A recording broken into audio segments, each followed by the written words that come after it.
Hello friends, welcome back to my YouTube channel. जैसा कि आप लोग देख पा रहे होंगे स्क्रीन पर, ये मेरा यूट्यूब चैनल है और इस यूट्यूब चैनल पे मैंने जो पिछले वीडियो बनाए थे वो वी लुकअप फॉर्मूले से रिलेटेड थे।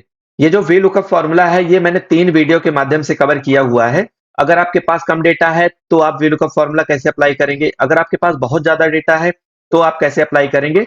इसमें मैंने 3 अलग-अलग कॉन्सेप्ट के थ्रू मैंने वी लुकअप फॉर्मूला अप्लाई करके बताया हुआ है।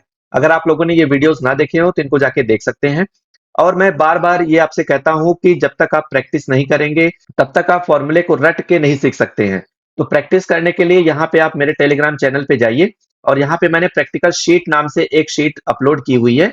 आप इसको जाके डाउनलोड करिए। जब आप डाउनलोड करेंगे, डाउनलोड करने के बाद यहाँ पे इस तरीके से आपको प्रैक्टिकल शीट मिल जाएगी। इसमें हर एक फ़ॉर्मूले से रिलेटेड मैंने शीट बना रखी है।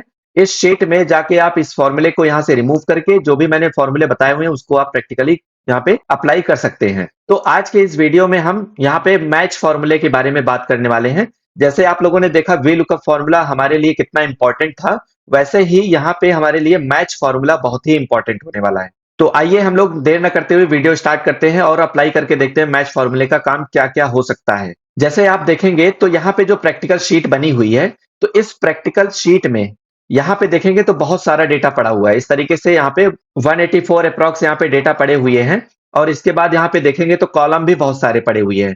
तो अगर बहुत ज़्यादा डेटा हमारे पास होता है और उस डेटा में से अगर मान लीजिए हमको यहाँ पे कुछ यहाँ पे रजिस्ट्रेशन आईडी दी गई है और इस रजिस्ट्रेशन आईडी को चेक करना हो कि ये माई शीट में ये पूरे की पूरी रजिस्ट्रेशन आईडी इससे मैच कर रही है कि नहीं। अगर 2, 4, 10 हमको रजिस्ट्रेशन आईडी चेक करनी होती तब हम उसको मैन्युअली जाके चेक कर सकते थे। लेकिन अगर हमारे पास यहाँ पे 30 या 50 अगर रजिस्ट्रेशन आईडी है और उसको चेक करना है कि ये सारी की सारी रजिस्ट्रेशन आईडी यहाँ पे माई शीट में मैच कर रही है कि नहीं, तो आपको मैन्युअली उसको चेक करना बहुत ही टफ काम हो जाएगा। और फॉर्मूला लगाया ही इसीलिए जाता है कि ज्यादा से ज्यादा डेटा में से हम कम समय में जल्दी चीजों को आइडेंटिफाई कर पाएं। तो इसलिए आपको फॉर्मूला सीखना बहुत ही जरूरी है। तो आइए यहाँ पे हम आपको बताते हैं कि मैच फॉर्मूला कैसे अप्लाई करना है। तो आपको जहां पे डेटा मैच कराना होगा वहां पे आप चले जाइएगा उस डेटा पे। जैसे हमारे पास जो शीट है, जैसे आप देखेंगे तो माई शीट है। हमको इस रजिस्ट्रेशन आईडी में जो 184 अप्रॉक्स दी गई है, इसमें से हमको चेक करना है कि ये रजिस्ट्रेशन आईडी कौन सी इसमें मैच कर रही है, कौन सी नहीं मैच कर रही है। तो इसी के लिए ही हमको मैच फॉर्मूला अप्लाई करना है। आप जिस कॉलम में मैच कराना चाहते हैं वहां पे ही फॉर्मूला आप अप्लाई कर सकते हैं। जैसे यहाँ पे जो रजिस्ट्रेशन आईडी दी गई इसके थ्रू हम यहाँ पे लास्ट में मैच फॉर्मूला अप्लाई करेंगे। जब भी आप कोई भी फॉर्मूला अप्लाई करते हैं तो उसके लिए सबसे पहले आप इक्वल सिंबल का यूज करते हैं। तो यहाँ पे भी मैं इक्वल सिंबल का यूज करूंगा। यहाँ पे लिखेंगे इक्वल टू मैच। जैसे यहाँ पे मैच लिखा हुआ है तो आप इस मैच वाले फॉर्मूले पे डबल क्लिक कर दीजिए। जैसे ही आप डबल क्लिक करेंगे तो यहाँ पे ये मैच फॉर्मूला पूरा का पूरा ओपन हो जाएगा और इसके नीचे देखेंगे तो सिंटैक्स भी लिखे हुए हैं।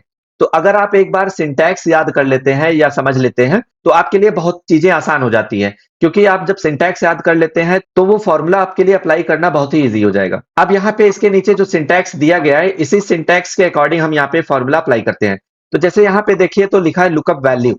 लुकअप वैल्यू में मैंने वी लुकअप फॉर्मूले में भी बताया था आपको लुकअप वैल्यू का मतलब क्या होता है, और यहाँ पे भी मैं बता देता हूं आपको कि लुकअप वैल्यू का मतलब क्या है।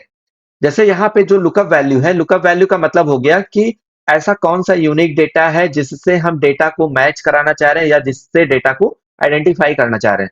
तो जैसे यहाँ पे देखेंगे तो जो रजिस्ट्रेशन आईडी है, ये दोनों डेटा में हमारी कॉमन एक आईडी है जो कि डुप्लीकेट नहीं होगी। तो यहाँ पे लुकअप वैल्यू में हम इसको सेलेक्ट कर लेंगे। जो रजिस्ट्रेशन आईडी दी गई है इसको हम क्या करेंगे, सेलेक्ट कर लेंगे, कॉमा लगाएंगे और यहाँ पे देखेंगे तो लुकअप एरे दिया गया है। तो जैसे आपने देखा था जो वी लुकअप फॉर्मूला अप्लाई कर रहे थे तो उसमें टेबल एरे दी थी। तो टेबल एरे का मतलब था कि कहां से डेटा को हम निकालना चाह रहे हैं। वैसे ही लुकअप एरे का मतलब हो गया कि कहां से इस रजिस्ट्रेशन आईडी को हम कंपेयर करना चाह रहे हैं। तो वो रेंज हमको सेलेक्ट करनी होगी।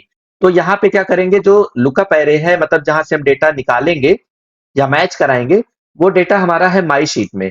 तो माई शीट पे जैसे आप क्लिक करेंगे तो यहाँ पे देखेंगे तो रजिस्ट्रेशन आईडी दी गई है। रजिस्ट्रेशन आईडी पे जब आप क्लिक करेंगे और क्लिक करने के बाद यहाँ पे कंट्रोल और शिफ्ट दोनों की को प्रेस करते हुए डाउन एरो की प्रेस कर देंगे। तो ये पूरी की पूरी रजिस्ट्रेशन आईडी सेलेक्ट हो गई। अब यहाँ पे मैंने पूरी की पूरी रजिस्ट्रेशन आईडी क्यों सेलेक्ट की, क्योंकि जब हम कंपेयर कर रहे हैं, जब मैच करा रहे हैं तो इसी पूरे में से ही रजिस्ट्रेशन आईडी में से हमको आइडेंटिफाई करना है कि वो रजिस्ट्रेशन आईडी है कि नहीं है। ठीक है। तो ये पूरी की पूरी टेबल एरे या लुकअप एरे हमारी सेलेक्ट हो गई है। अब आपने अगर देखा होगा वी लुकअप फॉर्मूले में, तो मैंने यहाँ पे जो रेंज सेलेक्ट की थी तो उसको मैंने फिक्स कर दिया था। फिक्स करने का मतलब है कि जब भी हम फॉर्मूला ड्रैग करेंगे तो ड्रैग करते टाइम पे ये जो रेंज सेलेक्ट हुई है ये रेंज चेंज नहीं होनी चाहिए। तो इसलिए यहाँ पे इसको हमको फिक्स करना पड़ेगा, और फिक्स करने के लिए हम कीबोर्ड से F4 की प्रेस करते हैं। तो आप जहां पे रेंज सेलेक्ट किए हुए हैं, जैसे यहाँ पे जो B1 एक रेंज है कॉलन के पहले, इस पे आप F4 की प्रेस कर देंगे और उसके बाद दूसरे वाले पे क्लिक करके यहाँ पे फिर से F4 की प्रेस कर देंगे।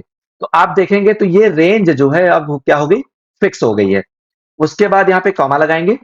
कॉमा लगाने के बाद मैच टाइप में दिया गया है लेस देन, एग्जैक्ट मैच और ग्रेटर देन। अब यहाँ पे लेस देन, एग्जैक्ट मैच और ग्रेटर देन का मतलब यहाँ पे क्या है कि जैसे यहाँ पे देखेंगे लेस देन तो कह रहा है कि find the largest value, less than equal to, जो भी यहाँ पे हम अगर वैल्यू देंगे तो उसको असेंडिंग या डिसेंडिंग ऑर्डर में उसको लेस देन या ग्रेटर देन करके चेक करेगा। लेकिन हमको क्या करना है कि जो यहाँ पे रजिस्ट्रेशन आईडी दी गई है उसी रजिस्ट्रेशन आईडी को ही मैच कराना है। अगर वो मैच नहीं करती है तो यहाँ पे फॉल्स या जो भी मैसेज देना चाहे ये दे सकता है, ठीक है। तो इसके लिए हमको एग्जैक्ट मैच को चूज करना पड़ेगा। तो आप चाहे तो एग्जैक्ट मैच पे डबल क्लिक कर दीजिए, तो देखेंगे यहाँ पे 0 लिख उठा है, या आप मैनुअली भी 0 लिख सकते हैं। उसके बाद ब्रैकेट क्लोज करेंगे, एंटर कर देंगे। जैसे ही मैंने एंटर किया तो यहाँ पे देखेंगे आप लिख के आ रहा है 9। तो इस 9 का मतलब क्या है कि जो यहाँ पे मैंने फॉर्मूला अप्लाई किया है तो ये जो रजिस्ट्रेशन आईडी है वो हमारे ओरिजिनल डेटा में 9th वाले रो पे या 9th वाले रो नंबर पे ये रजिस्ट्रेशन आईडी पड़ी हुई है। इस रजिस्ट्रेशन आईडी को जैसे हम देखते हैं तो यहाँ पे लिखा है 39,618, और माई शीट में आके जब हम देखेंगे 9th वाले पे तो यहाँ पे देखेंगे तो 39,618 यहाँ पे दिख रहा है। इसका मतलब हुआ कि इस पूरे डेटा में 39,618 की जो रजिस्ट्रेशन आईडी है वो शीट 1 में मिल गई है। इसका मतलब है कि ये 39,618 हमारे माई शीट में वो मिल रहा है। इसी तरीके से जब आप इसको डबल क्लिक कर देंगे, इसका मतलब हुआ कि पूरा का पूरा रजिस्ट्रेशन आईडी एक एक करके यहाँ पे इसने चेक कर लिया, और यहाँ पे बता रहा है कि कौन कौन सी रजिस्ट्रेशन आईडी किस किस रो नंबर पे है। जैसे अगर यहाँ पे देखेंगे 54,977 को, तो यहाँ पे ये जो रजिस्ट्रेशन आईडी है ये कहाँ पे पड़ी हुई है, तो 180 वाले रो नंबर पे पड़ी हुई है। तो माई शीट में अगर हम आके देखेंगे यहाँ पे 180 वाले रो पे, यहाँ पे देखेंगे आप तो 180 रो पे यहाँ पे कौन सा नंबर है, तो 54,977, और यहाँ पे देखिए कौन सा रोड नंबर पड़ा हुआ है, तो 54,977। तो यही रजिस्ट्रेशन आईडी अब इस डेटा में 180 नंबर रो पे पड़ी हुई है। तो इसका मतलब क्या हुआ कि ये पूरा का पूरा रो नंबर हमारा यहाँ पे मैच कर रहा है। तो ये भी डेटा हमारा कहीं ना कहीं मैच कर रहा है। तो इसी तरीके से मैच फॉर्मूला जब आप अप्लाई करेंगे, जिस डेटा में नंबर लिख के आ रहा है इसका मतलब वो डेटा वहां पे मैच कर रहा है, और जिस जिस सेल में एनए लिख के आ रहा है इसका मतलब वो डेटा मैच नहीं कर रहा है। तो सिंपली सा जब आपने मैच फॉर्मूला अप्लाई किया तो आपने 1 सेकंड में यहाँ पे फाइंड कर लिया कि कौन सा डेटा ये पूरा का पूरा वहां पे माई शीट में मैच कर रहा है और कौन सा डेटा नहीं मैच कर रहा है। तो इस तरीके से हम मैच फॉर्मूला अप्लाई कर सकते हैं। यहाँ पे मेरा व्हाट्सएप नंबर दिया गया है। अगर आप लोगों को कोई भी डाउट होता है किसी भी फॉर्मूले से रिलेटेड या कोई भी डाटा बनाने से रिलेटेड, तो आप मुझे व्हाट्सएप करके पूछ सकते हैं कि यहाँ पे सर ये डेटा कैसे निकाला जाएगा। और ये प्रैक्टिकल वाली शीट आप डाउनलोड कर लीजिए, उसके बाद आप फॉर्मूला अप्लाई करके देखिए कि यहाँ पे मैं कैसे कैसे चीजों को निकाल रहा हूँ। जब तक आप प्रैक्टिस नहीं करेंगे तब तक चीजें समझ में आने वाली नहीं है। आई होप आपको मैच फॉर्मूला क्लियरली समझ में आया होगा। अगर वीडियो अच्छा लगा हो तो प्लीज लाइक करें, सब्सक्राइब करें और अपने दोस्तों में भी शेयर करें। चलिए मिलते हैं नेक्स्ट वीडियो में नए फॉर्मूले के साथ। तब तक के लिए थैंक यू।